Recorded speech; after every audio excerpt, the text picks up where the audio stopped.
거룩한 주일 아침입니다. 오늘도 예배당에서 있는 초소에서 마음을 열고 하나님께 예배하시는 모든 분들에게 하나님의 놀라운 은혜와 평강의 역사가 풍성하게 임하시기를 간절히 소망합니다. 이제 우리 함께 감사와 영광을 올려드리는 예배 하나님께 드리겠습니다. 조용한 기도 드리겠습니다.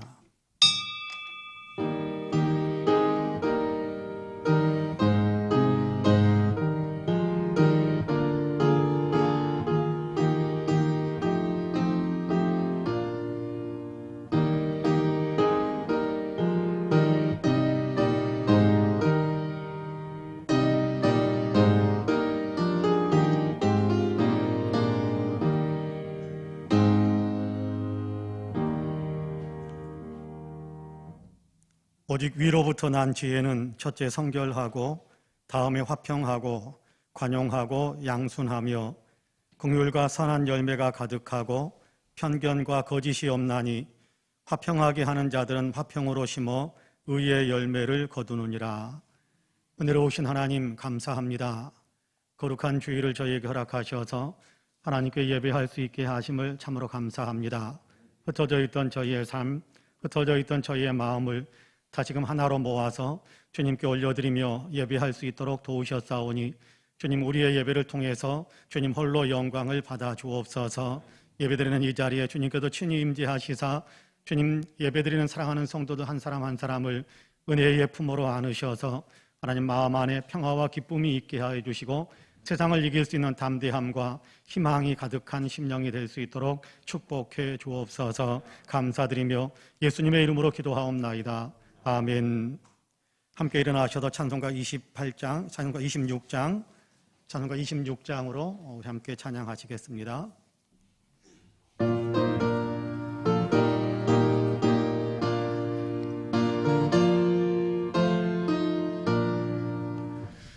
구세주를 하는 이들 찬송하고 찬송하세. 마음과 뜻과 힘 다하여 경배 드리세. 주를 알지 못한 이들 주가 친히 인도하사 그의 피로 구속하니 찬송 부르세. 약한 사람 도움받아 시험 중에 참게 되니 모든 죄를 이길 힘은 믿음뿐이라. 진리 대신 우리 주는 영원토록 변함없네. 성도들아 주를 믿어 길이 서이세. 아멘. 성시교동은 교동문 84번입니다. 교동문 84번입니다.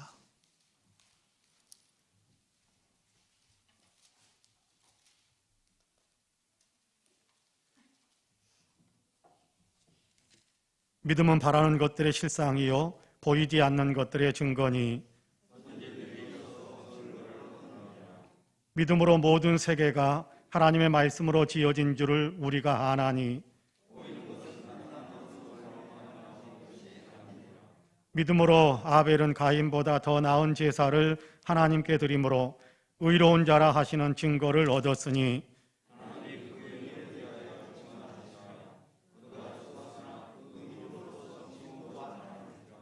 믿음으로 헤녹은 죽음을 보지 않고 옮겨졌으니 하나님의 그를 옮기심으로 다시 보이지 아니하였느니라.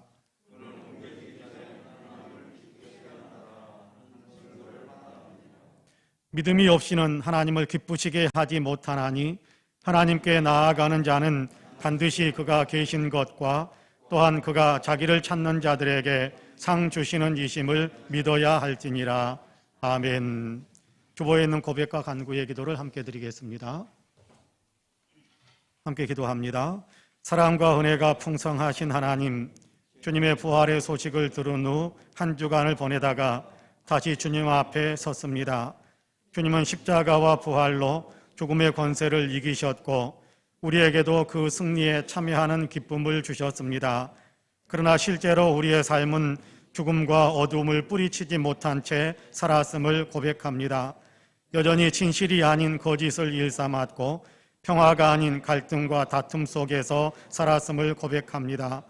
바른 것을 추구하지 못한 채 도리어 이익을 우선순위로 삼았고 사랑이 아닌 미워하는 마음으로 사람을 대할 때가 많았음을 고백합니다.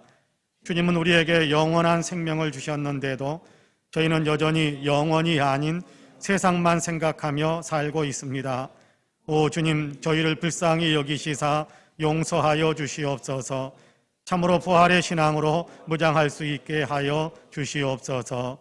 아멘. 신앙 고백, 개인의 고백과 간구를 드리겠습니다.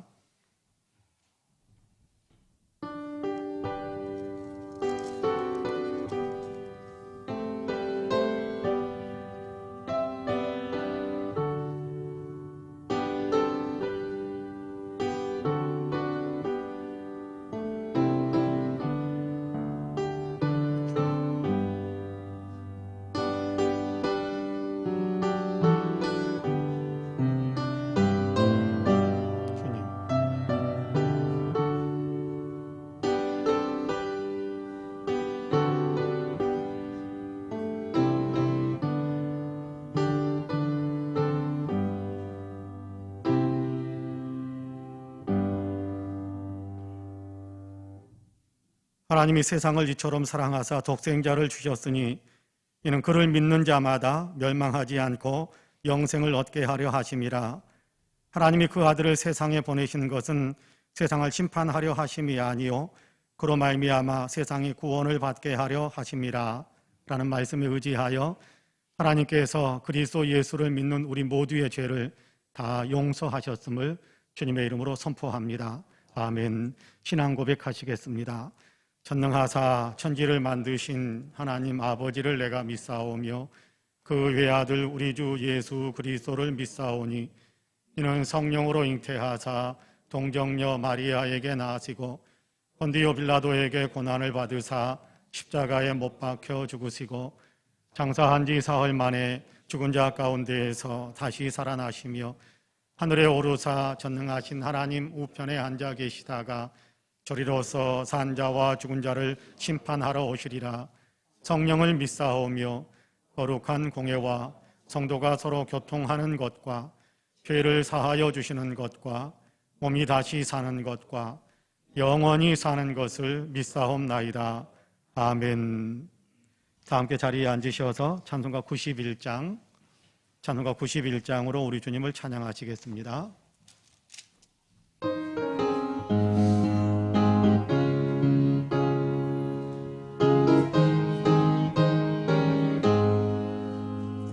슬픈 마음 있는 사람 예수 이름 믿으면 영원토록 변함없는 기쁜 마음 얻으리. 예수의 이름은 세상의 소망이요 예수의 이름은 천국의 기쁨일세. 거룩하신 주의 이름 너의 방패 삼으라. 환난 시험 당할 때에 주께 기도드려라. 예수의 이름은 세상의 소망이요 예수의 이름은 천국의 기쁨일세. 존귀하신 주의 이름 우리 기쁨 되도다. 주의 품에 안길 때에 기뻐 찬송 부르리.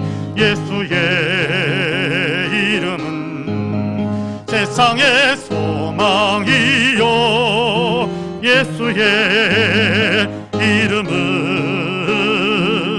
전국의 기쁨일세. 갈 길 다 간 후에 보좌 앞에 나가 왕의 왕께 경배하며 멸류관을 드리리. 예수의 이름은 세상의 소망이요, 예수의 이름은 전국의 기쁨일세. 아멘. 예배를 위해서 황호연 장로님께서 기도하시겠습니다.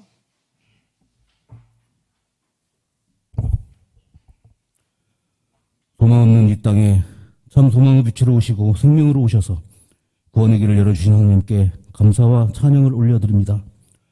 죽을 수밖에 없는 저희들을 구원하시기 위하여 이 땅에 그리스도를 보내사 십자가의 고난을 받으시고 죽으셨다가 부활하시어 우리의 죄사함과 모든 문제를 해결해 주신 주님을 찬양합니다. 사랑의 하나님, 그러나 주님을 배반했던 유다처럼, 주님을 부인했던 베드로처럼 지난 한 주간 주님을 멀리할 때도 많이 있었음을 이 시간 고백합니다. 주님께 경건의 모양은 있으나 아무런 능력 없이 살았습니다. 입으로는 주여 주여 하였지만 실상은 바리새인처럼 남의 눈을 의식하였습니다. 부디 십자가의 보혈로 저와 허물을 깨끗하게 용서하여 주옵소서. 공의 하나님, 이 나라와 이 민족을 위해 기도합니다.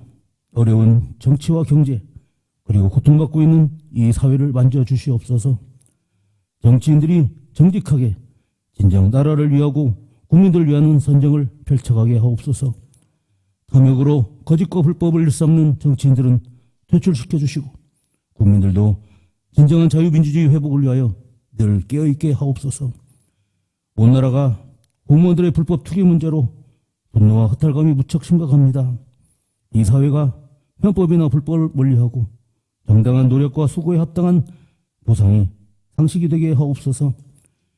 또한 아직도 코로나로 인해 경제가 너무 어렵습니다. 경제적으로 고통받고 있는 자영업자들과 소상공인들을 살려주옵소서. 어서 코로나가 물러가고 경제도 회복되어 모든 일상을 회복되게 하시옵소서. 그리고 3년 전 화해무드로 좋았던 남북관계가 다시 얼어붙고 있습니다. 어서 남북의 지도자들이 민족의 미래를 생각하여 사심을 내려놓고 화해와 협력을 도모하게 하시옵소서. 다시 만나서 서로 존중하고 민족의 번영과 평화를 협의하게 하옵소서. 그리하여 한반도에 종전을 선포하고 진정한 평화를 회복하게 하시옵소서. 우리 동포은혜교회를 사랑하시는 우리 주 하나님, 주님께서 주님의 몸된 교회를 죄를 위해 세우시고 인도하심을 감사합니다. 세우신 이 제단 앞에 우리의 마음과 정성으로 예배드리기를 원합니다. 베푸시는 주님의 은혜에 늘 감사하여 주님 주신 사명을 잘 감당할 수 있도록 저희들을 인도하여 주옵소서. 특별히 이 지역에 믿지 않는 많은 영혼들을 주의 전으로 인도할 수 있도록 저희에게 지혜와 열정을 갖게 하옵소서. 아직도 정상적인 예배조차 어려운 환경이지만 그럼에도 불구하고 미래를 계획하고 전도와 선교에 큰 계획을 세워서 주님께 부흥하고 발전하는 교회로 영광 올려드릴 수 있도록 도와주옵소서. 그리고 교회 학교에도 양적인 부흥을 허락하시어 많은 자녀들이 진리의 말씀을 배우며 주의 제자로 성장하게 하시옵소서. 늘 고마우신 하나님, 오늘도 주의 말씀 들고 단위에 서신 우리 박지 담임 목사님, 성령께서 충만하게 역사하시고 인도하시어 오늘도 진리와 은혜의 말씀을 선포하게 하옵소서. 그 말씀 받는 저희들 은혜 충만하여 그 말씀 들고 세상에 나가서도 많은 이웃에게 하나님의 은혜를 나눠주게 하옵소서. 우리 박 목사님 총회 임원으로 또 노회장으로 많은 일을 감당하고 계시오니 더욱 강건하게 지켜주시고 능력에 능력을 더하여 주옵소서. 또한 묵묵히 사역하시는 윤영민 목사께도 성령께서 늘 동행하시고 인도하시어 꿈꾸며하시고 기도하는 모든 일을 형통하게 이루어 주옵소서. 예배를 위해 교회를 위해서 수고하시는 모든 주의 백성들을 기억하여 주시고 그들의 수고에 만배의 축복을 허락하옵소서. 주의 은혜 사모합니다. 주의 크신 사랑 고맙습니다. 이 모든 말씀 죽음의 권세를 이기시고 말씀대로 부활하신 우리 주 예수 그리스도 이름으로 간절히 기도드립니다. 아멘.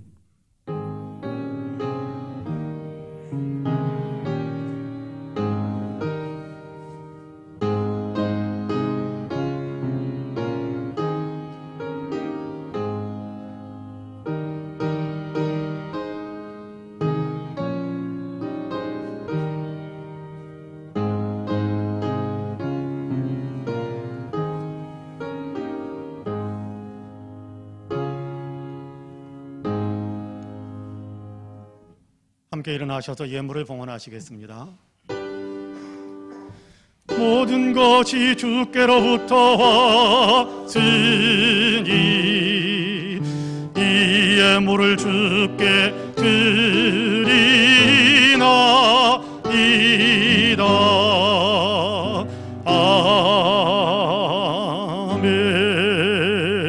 아멘. 참 좋으신 하나님, 헤아리올 수 없는 많은 은혜와 사랑과 축복으로 우리를 품어주시고 또 역사해 주셔서 감사합니다. 거룩한 주일 주님 앞에 나와서 예배할 때에 받은 은혜와 사랑과 축복들을 또한 기억할 수 있게 하심을 감사합니다. 감사하는 마음으로 하나님께서 우리로 하여금 사용할 수 있도록 허락하신 물질들 가운데 거룩하게 규벌하여 정성을 담아 귀한 예물로 봉헌합니다. 여기 11조와 감사의 예물, 일천번제와 주일 예물, 선교헌금, 구제헌금, 장학헌금, 건축헌금, 강단의 꽃을 위한 예물 뿐만 아니라 부활주일 감사 예물로 또한 주님께 올려드립니다. 주님 향기롭게 흠양하여 주옵시고 하나님의 영광을 위하여 아름답게 쓰임받게 하여 주옵소서. 지극히 미약합니다만 주님께도 권능의 손으로 친히 붙드셔서 오병이어처럼 수많은 사람들을 먹이고 살리며 하나님 나라가 확장되고 교회가 부흥하는 열매가 맺혀지는 귀한 복이 있게 하여 주옵소서. 예물을 봉헌하시는 사랑하는 성도님들, 또 마음으로밖에 참여할 수 없는 그런 형편 속에서 마음을 올려드리고 있는 사랑하는 성도님들 일일이 다 기억해 주셔서 주의 은혜와 축복의 능력으로 하나님 품어주시고 일상의 삶 속에서 늘 동행하셔서 영혼이 잘되며 범사가 잘되며 강건한 복을 누리기에 부족함이 없도록 주께서 역사해 주옵소서. 감사드리며 예수님의 이름으로 기도하옵나이다. 아멘. 교회 소식을 말씀드리겠습니다. 여러분, 공예배 회복을 위해서 많이 기도해 주시기를 바랍니다. 뉴스를 통해서 우리가 듣는 코로나 소식이 좀 이렇게 좋지 않은 내용들이 좀 많이 있는 것이 사실입니다. 갑자기 숫자들이 좀 늘어나면서 4차 유행의 어떤 초기 진입, 초기 단계다, 그런 얘기들이 많이 돕니다만은 어쨌거나 우리는 그럼에도 불구하고 일상의 삶 속에서도 방역 지침을 잘 준수하고 또 주일날 예배에 올 때 또 반드시 방역 지침을 잘 준수해서 우리가 예배를 드리는데 또 공예배가 회복되는데 우리의 마음을 합해 주시고 또 같이 기도해 주시면 감사하겠습니다. 저는 이번 주간에 월요일 날 저녁 7시에 총회 평화통일 기도회 화상으로 설교하는 시간을 갖게 됩니다. 그리고 목요일 날에는 노회 앞두고 서울 동로 임원회를 모이게 되고요. 그리고 토요일 날에는 고시교육위원회에 참석해서 우리 교회 이제 양두석 집사님도 장로고시 응시하게 되는데 그 고시 주관하는 고시위원들 격려하고 또 그 일에 같이 참여하게 됩니다. 이번 주간에 생신 맞으신 분들이 계시는데 이은지 청년 그리고 박원자 성도님이신데 일부 예배 때 박원자 성도님은 이렇게 오셔서 축하를 받았습니다만은 두 분을 위해서 그래도 이 자리에 보이진 않지만 축복의 박수 한번 우리가 뜨겁게 해주시면 좋겠습니다. 두 분에게 축하하고 축복합니다. 이상 교회 소식을 말씀드렸습니다. 이제 우리에게 주신 하나님의 말씀을 봉독합니다. 마태복음 28장입니다.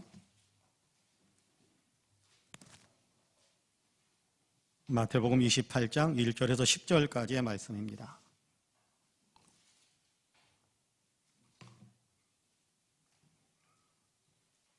마태복음 28장 1절에서 10절까지 제가 봉독하겠습니다. 안식일이 다 지나고 안식 후 첫날이 되려는 새벽에 막달라 마리아와 다른 마리아가 무덤을 보려고 갔더니 큰 지진이 나며 주의 천사가 하늘로부터 내려와 돌을 굴려내고 그 위에 앉았는데 그 형상이 번개 같고 그 옷은 눈같이 희건을 지키던 자들이 그를 무서워하여 떨며 죽은 사람과 같이 되었더라.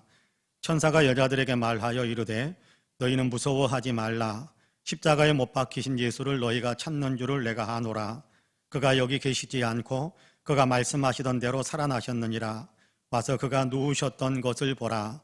또 빨리 가서 그의 제자들에게 이르되 그가 죽은 자 가운데서 살아나셨고 너희보다 먼저 갈릴리로 가시나니 거기서 너희가 배우리라 하라. 보라, 내가 너희에게 일렀느니라 하거늘. 그 여자들이 무서움과 큰 기쁨으로 빨리 무덤을 떠나 제자들에게 알리려고 다름질할새 예수께서 그들을 만나 이르시되 평안하냐 하시거늘 여자들이 나아가 그 발을 붙잡고 경배하니 이에 예수께서 이르시되 무서워하지 말라. 가서 내 형제들에게 갈릴리로 가라 하라. 거기서 나를 보리라 하시니라. 아멘. 이 말씀에 큰 은혜가 있기를 원합니다. 할렐루야. 옆에 분들에게 눈으로만 인사 한번 할까요? 하나님이 당신을 참 사랑하십니다. 눈으로만 인사 한번 합시다. 하나님이 당신을 참 사랑하십니다. 나도 당신을 사랑합니다. 예, 눈으로만 인사합시다. 나도 당신을 사랑합니다. 한 번 더 인사합시다. 당신 참 괜찮은 사람입니다. 인사 한 번 더 할까요? 당신 참 괜찮은 사람입니다. 예, 감사합니다. 미국 어느 대학의 사회학과 교수가 학생들에게 과제를 하나 냈습니다. 인근에 있는 빈민가를 방문해서 그곳에 살고 있는 아이들의 미래를 예측해 보라라는 그런 과제였습니다. 학생들은 가서 빈민가에 살고 있는 아이들의 가정 환경, 교육 환경을 분석하고 그리고 아이들과 면담을 해서 여러 가지 그동안에 쌓여 있었던 데이터들과 함께 접목을 시키면서 연구를 해가지고 그 결과 보고서를 제출했습니다. 결론적으로 이야기한다면 희망 없음이라는 게 보고서였습니다. 아이들은 여러 가지 가정 환경도 그렇고 교육 환경도 그렇고 그들의 어떤 가지고 있는 여러 가지 생각들도 그렇고 그래서 아이들은 빈민가를 벗어나지 못한 채 가난하게 살다가 빈민가에서 세상을 떠날 것 같다라는 그런 보고서였습니다. 그로부터 20여 년 정도의 세월이 흘렀습니다. 사회학과 교수는 그때 연구를 해서 받았던 그 보고서들을 다시 한번 떠들어 보면서 자기가 지도하고 있는 새로운 학생들, 지금 배우고 있는 학생들로 하여금 그 자료를 토대로 당시 빈민가 아이들을 추적해서 지금 어떻게 살고 있는지 다시 조사하게 했습니다.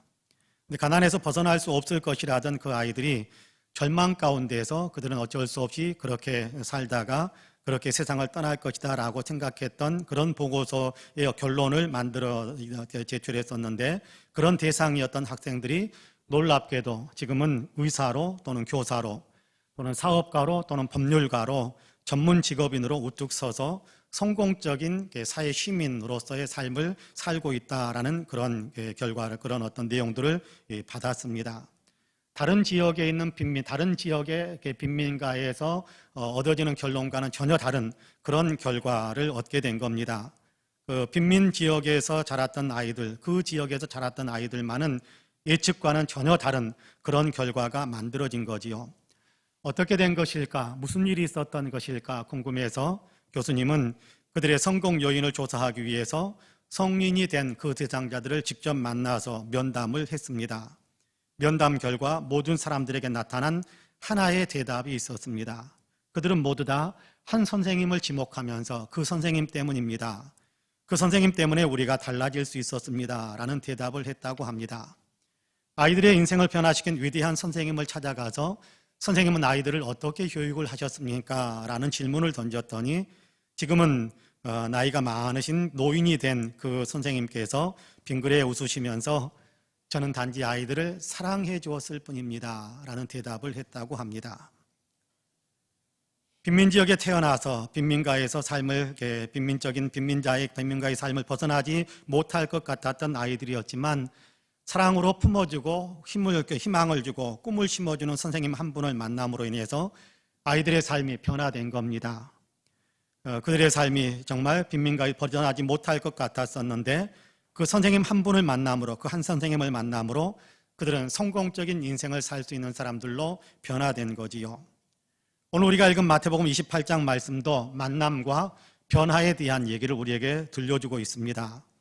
부활의 주님을 만남으로 삶이 전혀 달라지는 부활의 삶으로 변화되는 여인들을 오늘 우리가 읽은 본문에서 보여주고 있습니다. 본문에는 막달라 마리아 그리고 다른 마리아라는 두 여인이 등장하고 있습니다. 두 사람은 지금 엊그제 예수님께서 십자가에서 죽으시는 것을 보면서 마음에 큰 상처를 입고 또 깊은 상심과 슬픔에 빠져 있으면서도 그럼에도 불구하고 예수님을 보고 싶은 마음에 그 무덤이라도 보고 싶다라는 그런 마음이 있었는지 무덤을 찾아가고 있는 중입니다. 무덤을 돌아보고 싶은 마음도 있었을 것이고 그런가 하면 무덤 앞에 앉아서 실컷 애곡이라도 좀 쏟으면 그 마음의 슬픔이 좀 가라앉을까라는 그런 마음이 있었는지도 모르겠습니다. 하여간 어둡고 또 그늘진 마음으로 무덤을 찾아온 이 사람들은 한순간에 슬픔도 어두움도 다 사라져버리고 놀라움과 기쁨의 마음으로 완전히 변화되는 그런 체험을 하게 됩니다. 8절을 보니까 여인들은 무섭지만 그럼에도 동시에 너무도 큰 기쁨을 얻게 되었다라고 말씀하고 있습니다. 그렇습니다. 슬프고 어둡던 마음이 한순간에 기쁨으로 가득 채워진 것입니다. 어떻게 이런 변화가 가능할까요? 슬픔에 젖어서 어두움에 짓눌려서 있었던 심정이 한순간에 기쁨의 마음으로 환희의 마음으로 변화되었단 말이에요. 어떻게 그런 일이 가능했을까요? 오늘 우리가 읽은 본문은 예수님의 부활의 소식을 들었기 때문이다라는 사실을 가르쳐주고 있습니다. 예수님의 부활의 소식을 듣고서 슬픔과 눈물과 절망이 한순간에 기쁨과 환희로 바뀐 것입니다. 마음만 그런 것은 아닌 것 같아요. 이로 인해 여인들의 삶의 내용과 삶의 질도 달라진 것을 오늘 우리가 읽은 본문에서 볼 수 있고, 그리고 그 이후에 그 여인들의 어떤 행적 속에서 이렇게 나타나는 그런 결과들을 보게 됩니다. 부활의 주님, 예수님이 부활하셨다는 소식을 들었고, 또 예수님이 부활하셨다는 사실을 알게 되고, 또 부활하신 예수님을 만나면서 이런 변화가 만들어졌는데, 우리에게도 그런 은혜가 임하기를 간절히 사모하면서 이제 본문을 조금 더 깊이 살펴보려고 하는데요. 바라기는 주님의 은혜로 우리의 신앙도 부활의 생명력으로 가득 차는, 그래서 우리의 삶이 이 이후의 삶이 더 아름답게 변화되어지는 귀한 역사가 있게 되기를 주님의 이름으로 간절히 축복합니다. 아멘. 첫째로 부활의 주님을 만나게 된, 부활의 주님을 경험하게 된 이 여인들은 어떤 사람이었는가라는 것을 우리가 먼저 좀 알아볼 필요가 있을 것 같습니다. 여인들은 예수님을 따르던 사람들이었지요. 12제자는 아니었지만 예수님의 제자들처럼 그렇게 예수님을 열심히 따르고 있었던 그런 사람들입니다. 성경을 보면 예수님을 따르던 사람들이라고 해서 다 예수님의 부활을 경험하거나 예수님의 부활을 목격한 것은 아닌 것 같아요. 근데 여기 본문에 등장하는 여인들은 예수님의 부활을 경험하고 예수님의 부활을 직접 목격하고, 그리고 누구보다도, 다른 어떤 누구보다도 먼저 예수님의 부활을 맛보게 되는 그런 자리에 섰다라는 사실을 알게 됩니다. 왜 그렇게 된 것일까요? 이 비밀을 안다면 우리도 그렇게 주님의 부활을 경험하는 자리로 나아갈 수 있을 것이라고 생각합니다. 여인들의 어떤 태도가 주님의 부활을 경험할 수 있게 만들었을까요? 그럼 본문 1절을 먼저 같이 읽어볼까요? 같이 1절을 읽어봅니다. 시작. 안식일이 다 지나고 안식 후 첫날이 되려는 새벽에 막달라 마리아와 다른 마리아가 무덤을 보려고 갔더니, 할렐루야. 여인들은 예수님을 찾아가는 마음을 가지고 있었습니다. 예수님을 사랑하는 마음, 예수님을 뵙고 싶어하는 그런 마음이 있었던 거지요. 이 마음이 있어서 예수님의 무덤을 찾아가는 겁니다.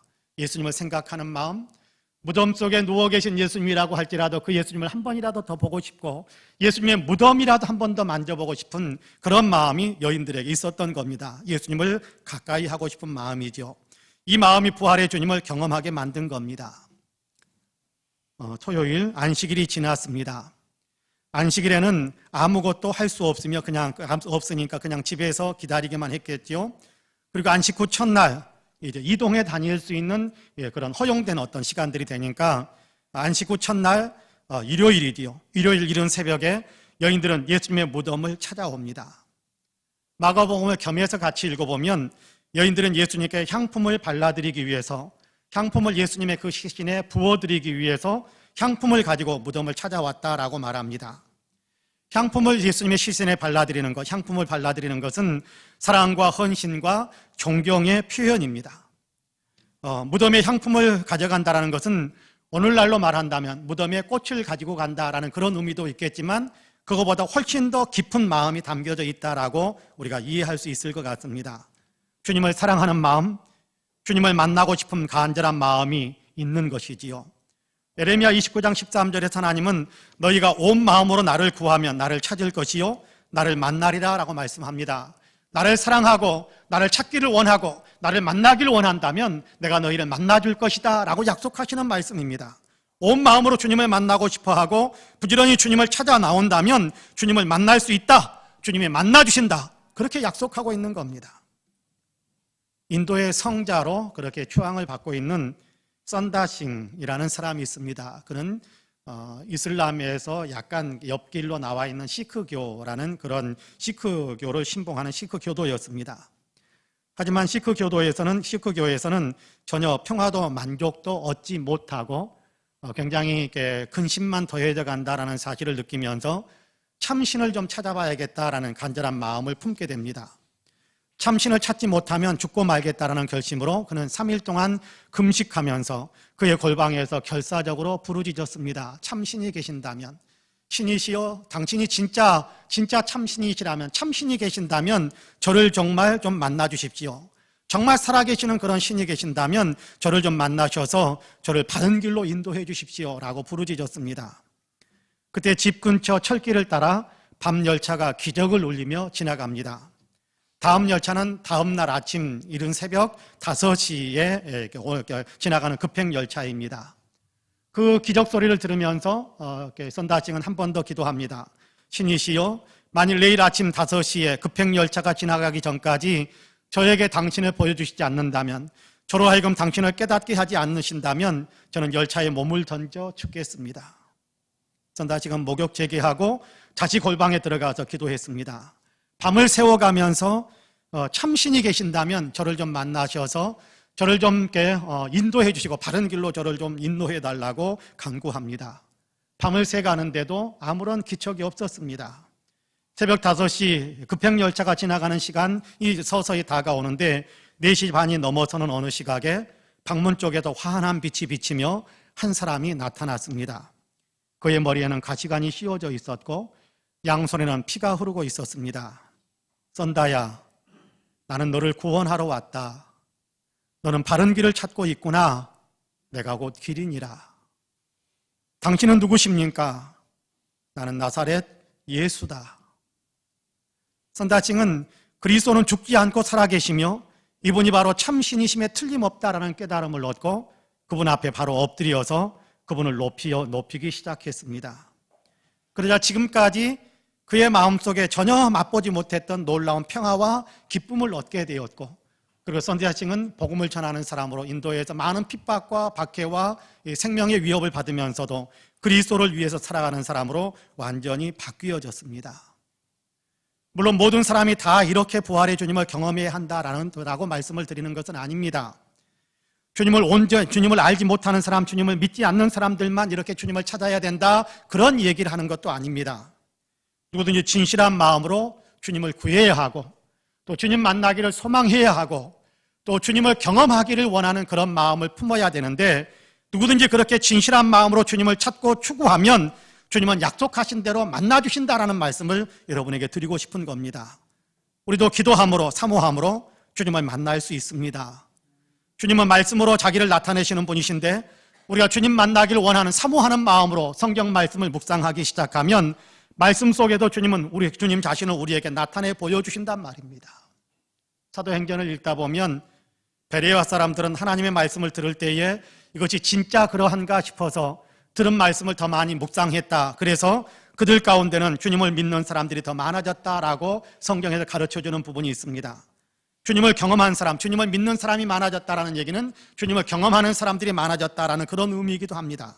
그렇습니다. 막달라 마리아와 다른 마리아는 주님을 사랑하는 마음으로, 주님 뵙기를 원하는 마음으로 주님이 계신 곳으로 달려왔습니다. 주님을 따르던 사람들이었습니다. 몰랐기에 주님을 알고 싶어하는 것이 아니라 주님을 알고서 주님을 따르던 사람들이었는데, 그럼에도 불구하고 주님을 더 사랑하고 더 뵙기를 원하고 더 만나기를 사모하는 마음이 있었던 거지요. 더 사랑하기를 원하는 마음이 있었던 거지요. 그래도 주님의 무덤을 찾아왔는데 거기에서 부활의 주님을 만나게 된 것입니다. 우리 성도님들께서도 부활의 주님을 경험하는 귀한 은혜가 있게 되기를 간절히 원합니다.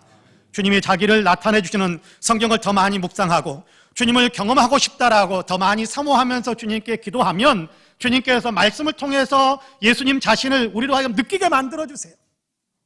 기도하면 기도를 들으시는 주님께서 우리로 하여금 기도 가운데 주님을 경험할 수 있도록, 체험할 수 있도록 주님께서 은혜를 베풀어 주십니다.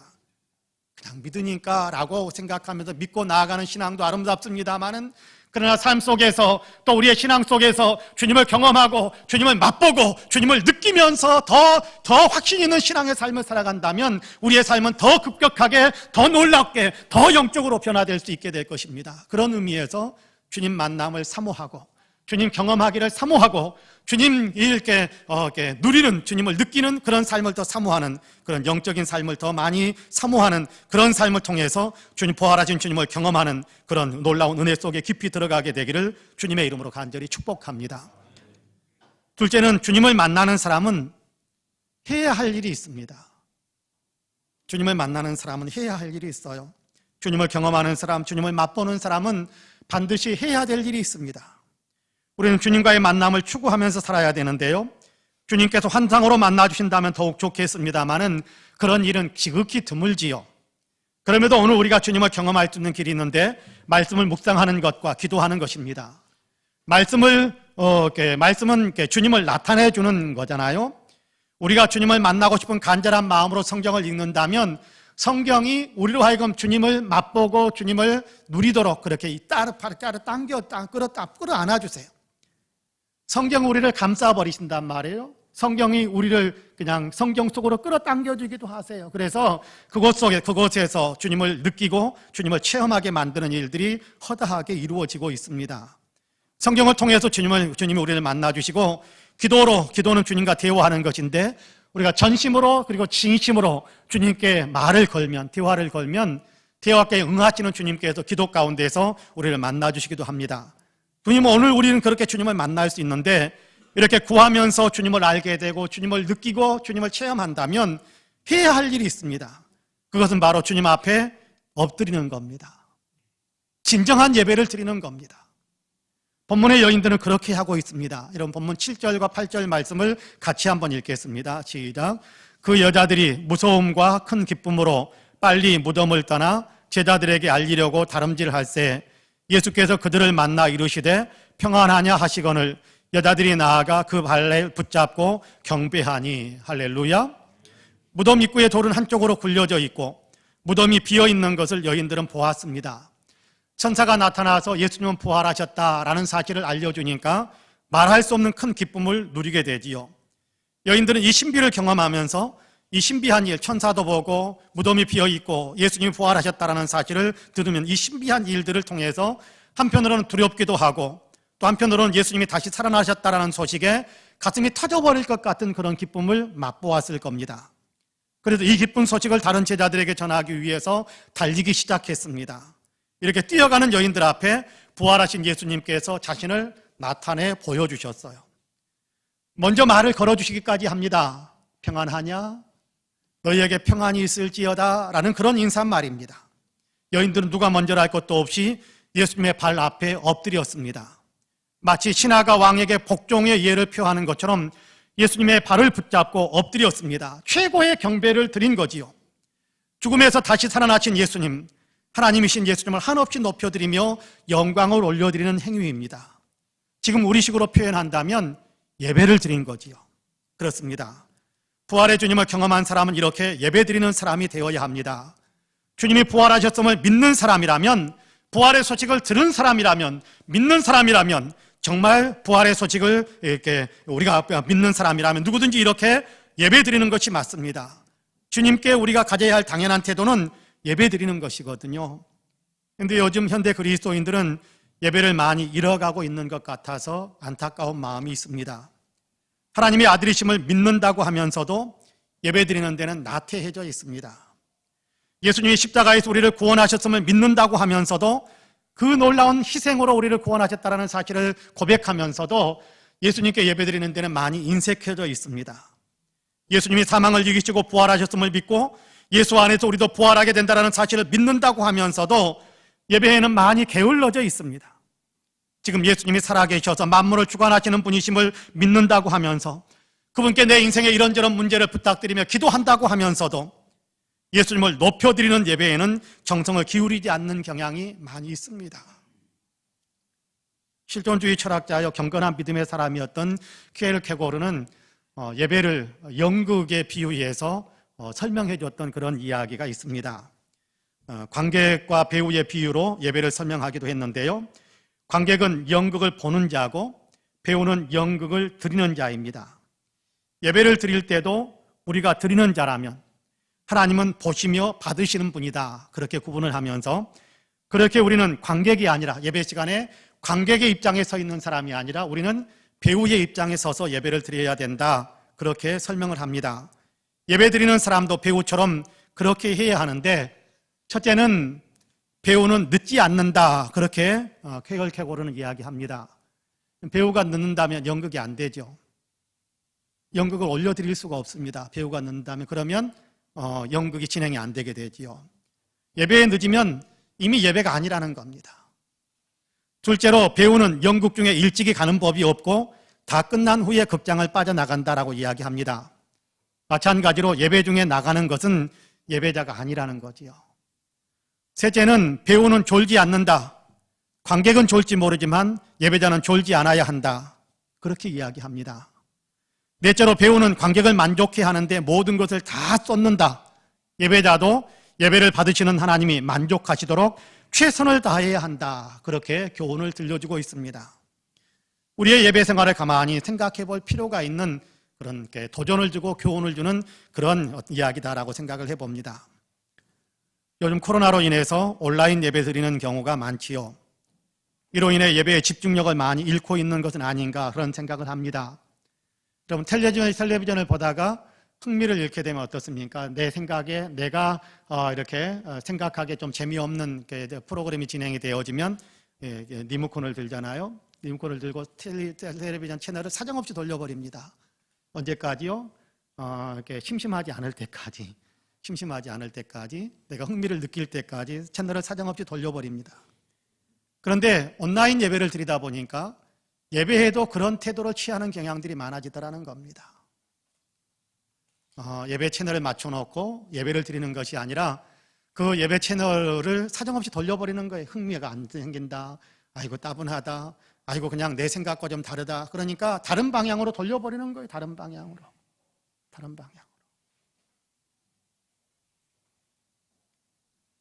여러분, 예배는 하나님께 드리는 거잖아요. 그러면 하나님께 맞추는 거거든요.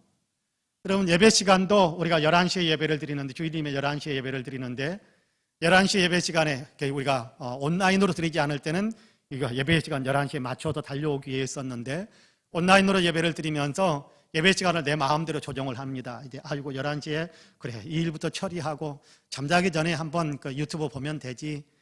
예배 시간을 내 마음대로 바꿉니다. 과연 이것이 하나님께 온전히 나의 예배 시간을 드리는 예배가 되는 것인지 한번 생각해 볼 필요가 있지 않겠습니까?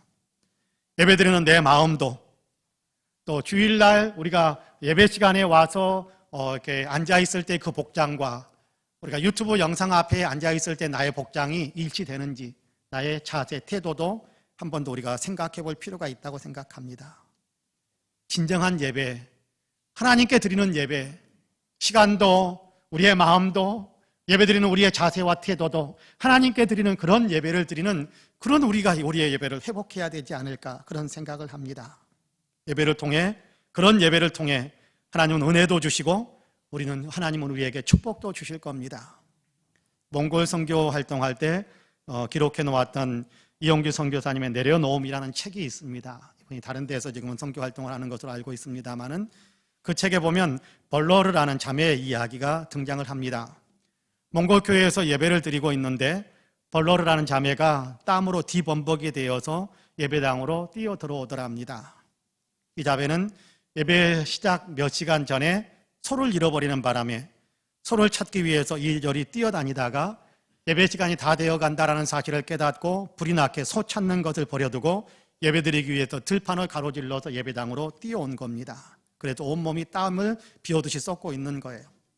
몽골에서 소는 삶의 기반이거든요. 소 한 마리가 보통 사람의 1년 월급과도 같다라고 이야기합니다. 이 자매는 예수 믿은 지 몇 달밖에 되지 않았는데 예배의 중요성을 항상 인정하면서 소 찾는 것을 포기한 채 교회로 달려왔던 겁니다. 놀라운 사실은 예배를 마치자마자 예배당 밖에서 소 울음소리가 들려와서 나갔더니 잃었던 소가 예배당 밖에 와서 서서 울고 있었다고 합니다. 소를 잃어버렸을 때 초 찾는 것을 포기하고 예배드리는 것을 선택했었는데 하나님께서 예배의 기쁨과 소를 찾는 기쁨 모두를 다 얻게 하셨다라고 간증하는 내용을 적어놓은 것을 읽었습니다. 주님을 경험한 사람, 주님을 정말 믿는 믿음의 사람은 진정한 예배자가 됩니다. 진정한 예배자가 되는 겁니다. 정성을 다해 예배를 드리는 거지요. 우리에게도 이런 예배가 부활되기를 주님의 이름으로 간절히 축복합니다. 마지막으로 주님의 말씀을 따라 사는 삶의 부활이 이루어집니다. 주님의 부활하신 주님을 맛본 사람, 주님의 부활하심을 경험한 사람, 부활하신 주님을 정말 믿는 사람에게서는 생활 속에서 새로운 삶의 패턴이 형성되어지는, 삶의 새로운 어떤 내용들이 형성되어지는 그런 어떤 회복의 역사들이 일어난다는 겁니다. 주님은 부활하셨고 지금도 여전히 살아계십니다. 부활하신 주님은 사람들도 살아나게 하시는데요, 물론 장차 주님이 재림하실 때 이미 죽어 무덤 속에 누워있는 사람들을 부활시켜 주실 것입니다. 하지만 동시에 현재의 육체적으로 살아있는 사람들의 삶 속에서도 부활의 역사가 일어나게 만듭니다. 육체적으로 살아있는 사람들의 삶에서 옛사람의 생활 방식은 죽고 새 사람의 생활 방식으로 새로워지게 만드신다라는 얘기입니다. 이전과는 다른 삶을 살게 만드십니다. 그럼 보면 10절 말씀을 같이 한번 읽어볼까요? 10절 말씀 같이 읽습니다. 이에 예수께서 이르시되 무서워하지 말라. 가서 내 형제들에게 갈릴리로 가라 하라. 거기서 나를 보리라 하시니라. 할렐루야. 예수님께서 여인들에게 부탁하시는 말씀입니다. 먼저 무서워하지 말라라고 이야기하지요. 죽었던 사람이 살아나서 자기들 앞에 서 있으니 무서웠을 겁니다. 천사가 눈에 보였으니 무섭기도 할 것입니다. 로마 군사들이 그 예수님의 무덤 옆에 죽은 것 같이 쓰러져 있는 것을 봤기 때문에 두렵기도 했을 것입니다. 그런가 하면 여인들은 예루살렘에서 아직 예수님을 십자가에 못 박아 죽이라고 소리쳤던 유대인들 한복판에 살고 있기 때문에 그들은 두려울 수도 무서울 수도 있었을 것입니다. 근데 무서움에 사로잡히면, 두려움에 사로잡히면 아무것도 할 수가 없지요. 그래서 주님은 먼저 말씀 평안을 선포하십니다. 무서워하지 말라라면서 마음을 다독여 주셨습니다. 그리고 할 일을 맡기셨어요. 제자들에게 찾아가서 예수님이 다시 살아나셨고 예수님께서 갈릴리에서 만나자고 하신다라는 얘기를 전해주라라고 부탁하십니다. 여인들은 예수님의 말씀대로 제자들을 찾아갔고 예수님께서 전해주라는 그 말씀 그대로 제자들에게 이야기를 해드렸습니다. 그렇습니다. 부활을 경험한 사람들은, 부활을 믿는 사람들은 이처럼 주님께서 부탁하신 일을 하고 주님께서 이끄시는 삶을 살게 됩니다. 또 그렇게 살아야 합니다. 로마서 6장 4절에서는 이런 말씀을 합니다. 그러므로 우리가 그의 죽으심과 합하여 세례를 받음으로 그와 함께 장사되었나니 이는 아버지의 영광으로 말미암아 그리스도를 죽은 자 가운데서 살리심과 같이 우리로 또한 새 생명 가운데서 행하게 하려 함이라. 그렇게 말씀합니다. 예수 믿는 사람들은 예수님과 연합되어졌다. 그래서 우리가 직접 십자가에 매달린 것은 아니지만 예수 그리스도의 십자가에서 우리는 같이 죽은 자가 되었고, 우리가 육체적으로 죽었다가 다시 살아난 그런 상태는 아니지만 예수님의 부활 때에 우리도 같이 부활에 참여한 자가 되었다라고 이야기하는 겁니다. 그래서 죄에 대해서는 죽은 자가 되었고 새 생명으로 의에 대해서 주님이 원하시는 삶을 향해서 새롭게 살아난 자, 부활에 참여한 자, 부활 생명을 얻은 자가 되었다라고 이야기하는 겁니다. 그렇습니다. 예수님을 믿는 믿음 안에서 일어나는 신비함이 우리에게 이루어진 겁니다. 예수 안에서 우리의 존재, 우리의 신분, 우리의 생활의 패턴들이 변화되게 되었다라고 이야기하는 겁니다. 그러면서 이제는 새 생명 가운데서 행하는 사람이 되어야 한다라고 권고하는 거지요. 더 이상 옛날 사람처럼 살지 않고 새 사람으로 살아가는 겁니다. 주인 되시는 예수님의 말씀에 맞추어서 살아가는 것이지요. 전해주라라고 이야기하셨으니까 복음도 전하고 예수님이 죽으셨다 살아났던 얘기도 전해주고, 사랑하라라고 하셨으니까 옆에 있는 사람을 사랑하면서 사는 겁니다. 슬퍼하지 말아라라고 이야기하니까 기쁨 가운데 살고 평화 가운데 살고 항상 희망을 품고 살아가는 겁니다. 예수 안에서 믿음 때문에, 예수님 때문에 이런 마음을 우리가 품는 겁니다. 다른 사람들을 품어주면서 살고 용서하면서 살아라라고 하셨으니까 품어주면서 살고 또 용서하면서 살아가는 겁니다. 유키즈 언더블럭이라는 TV 프로그램을 아시는 분들이 아마 많이 있을 거라고 생각합니다. 그 TV 프로그램에서 한 번은 늦깎이로 한글을 배우시는 한 할머니가 등장해서 이런저런 이야기를 나누는 그런 내용이 나오는데, 그 내용이 칠공주집 이야기로 소개된 적이 있습니다. 이 할머니는 12살 때 전라도에서 서울로 올라와 남의 집 식모살이를 시작했다고 합니다. 식모살이, 그런데 유독 좀 더 심한 식모살이를 하셨나 봅니다.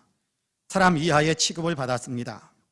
이 12살 소녀에게 준 밥은 동태 머리를 넣고 보리쌀과 함께 삶아서 만든 죽이었습니다.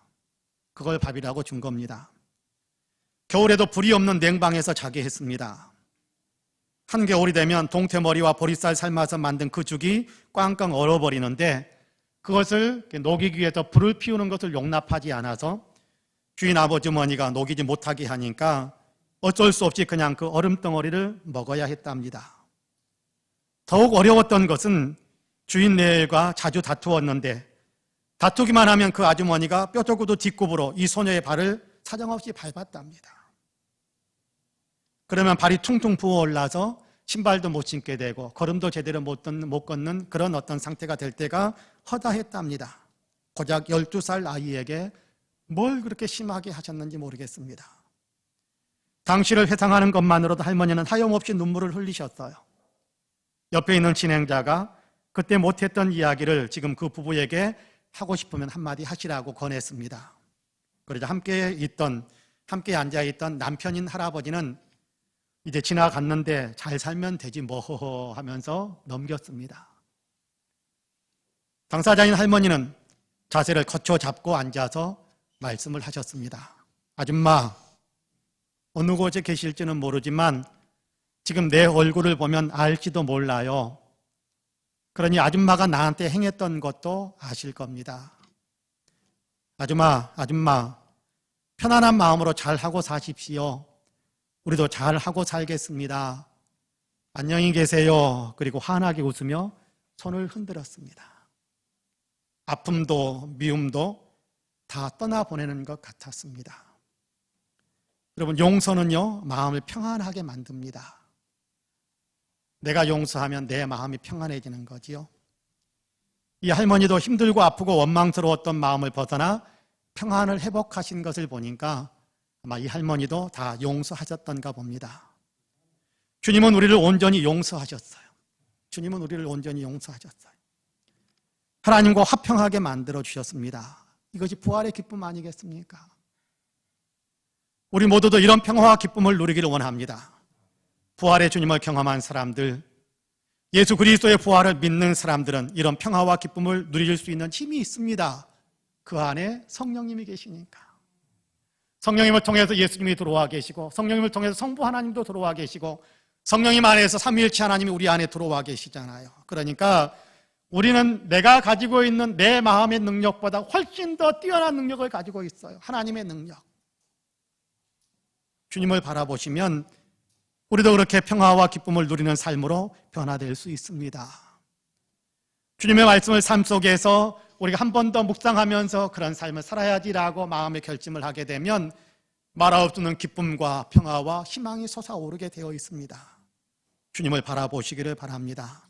그러면 성령 안에서 우리는 더 의로워지고 더 기쁨을 누리게 되고 더 평강을 누리게 될 것입니다. 우리 안에 하나님 나라가 이루어지는 거지요. 하나님 나라는 먹고 마시는 것이 아니라 성령 안에서 누리는 의와 희락과 평강이다라고 이야기하거든요. 성령 안에서 누리게 되는 의와 희락과 평강이다. 이런 변화의 역사가 그리스도 예수를 믿는 우리 안에 넘치게 됩니다. 주님을 바라보시기를 간절히 원합니다. 사랑하는 성도 여러분, 예수님은 부활하셨습니다. 우리는 믿음으로 예수님과 연합되었습니다. 우리는 예수님과 함께 죽었고, 죄에 대해서는 죽었고, 이전의 삶에 대해서는 죽었고, 예수님과 함께 산 자가 되었습니다. 의에 대해서 살고, 기쁨의 편에 대해서 살고, 평화의 편에 살고, 하나님 나라의 편에 대해서 산 자가 되었습니다. 그렇다면 우리는 지금도 계속해서 달라져야 할 것입니다. 부활의 주님을 늘 경험하는 삶을 살기 위해 주님을 더 많이 사랑하고 주님을 더 많이 찾으시기를 바랍니다. 부활의 주님께 영광을 올려드리는 예배자의 삶을 살아갈 수 있게 되기를 간절히 원합니다.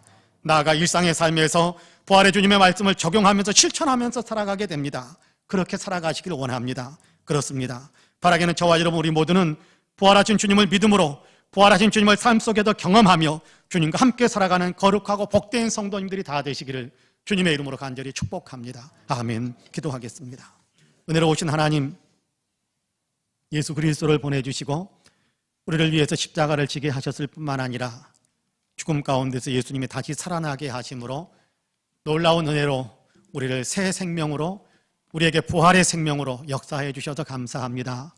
예수님을 믿는 믿음을 우리에게 주셨기에 이제 우리는 장차 하나님 주님 재림하실 때 부활하실 것을 믿지만 또한 이 땅에서 우리의 일상의 삶 속에서도 이전의 삶은 죽고 새 생명의 삶을 살 수 있는 능력으로 충만해졌음을 저희들은 분명히 믿습니다.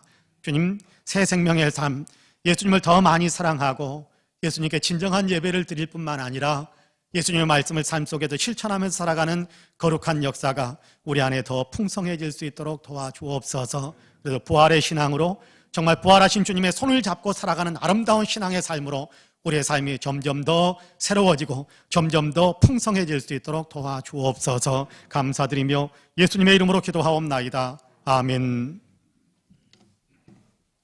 함께 일어나셔서 찬송가 286장으로 우리 주님을 찬양하시겠습니다.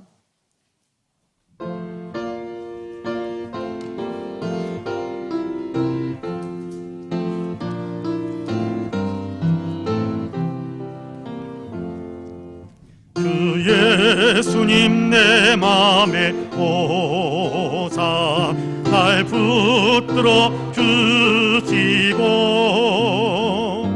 내 마음에 새 힘을 주사 늘 기쁘게 하소서. 사랑의 주 내 맘속에 찾아오사 내 모든 죄 사시고 내 상한 맘 고치소서. 주 예수님 내 맘에 오사 내 소원 다 하시고 내 무거운 짐 맡아주사 참 평안을 주소서. 사랑의 주 내 마음속에 찾아오사 내 모든 죄 사시고 내 상한 맘 고치소서. 주 예수님 내 맘에 오사 날 정결케 하시고 그 은혜를 내 맘에 채워 늘 충만케 하소서. 사랑의 주 내 마음속에 찾아오사 내 모든 죄 사시고 내 상한 맘 고치소서. 주 예수님 내 맘에 오사 내 길 인도하시고 주 성령을 내 맘에 채워 늘 충만케 하소서. 사랑의 주 내 마음속에 찾아오사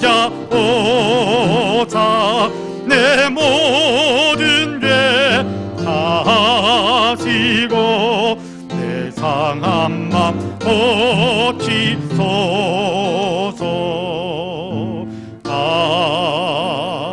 아멘.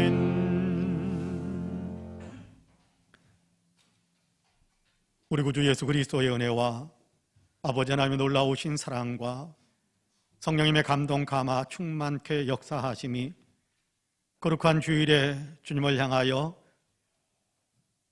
마음을 올려드리며 예배하신 우리 사랑하는 모든 성도님들, 그리 말씀을 통하여 부활의 주님을 맛보며 주님과 함께 손잡고 세상을 살겠노라고 굳게 다짐하고 있는 우리 사랑하는 모든 성도님들과 가정과 가족들 행하시는 일들 위에 아름다운 신앙 공동체 우리 송파 은혜교회 위에 특별히 외국에 있고 군문에 있고 출타 중이거나 병상에 누워있는 사랑하는 형제 자매들, 우리 맹해 목사님이신 서달수 목사님, 그리고 이 나라 이 민족, 아직도 코로나로 인하여 고통을 겪고 있는 지구촌에 사랑하는 모든 형제 자매들 위에 이제로부터 영원토록 함께 하시기를 간절히 축원하옵나이다. 아멘.